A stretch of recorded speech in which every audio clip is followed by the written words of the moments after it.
You know, they do produce pollen, which can aggravate some people's allergies.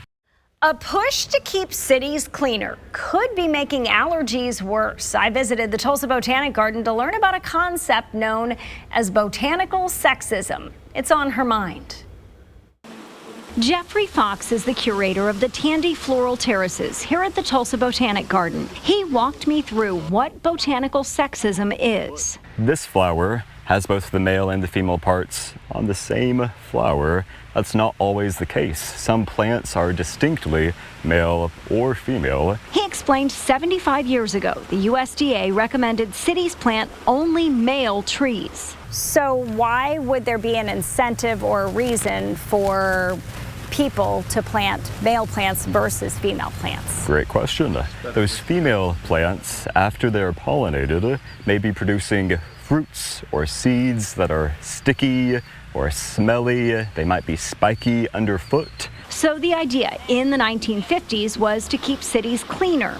Then around the year 2000, a horticulturist and author said, "You're not really realizing the full extent of the story, because male trees don't quite get off the hook." Getting pollen allergies more than doubles the chance that a child will develop asthma. Tom Ogren is that horticulturist and author. He created a plant allergy ranking scale the USDA now uses. I developed this whole criteria list. We use close to 140 different criteria. Now keep in mind, the USDA is the same agency that published the guidelines in 1949, advising cities to only plant male trees, which may have caused unintended consequences.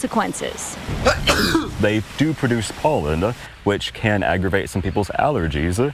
So by only planting these male trees more frequently, we are increasing the amount of pollen in the air, making allergies potentially worse for some folks. But Fox explains, despite what you've seen on TikTok, botanical sexism has led to more pollen in American cities. The whole concept of botanical sexism might be overhyped. So it's a theory, and there's some truth to it. We can definitely say localized. We have affected it in some very urban areas, schoolyards, or city streets. We need more scientific study to say whether or not we've actually dramatically affected a balance. If wondering too much about sexism is going to deter you from planting a tree, you shouldn't let you, because trees have so many benefits. I don't want to pick a side necessarily, except to advocate for planting plants and trying to learn and planting a variety, whatever works for you and your area.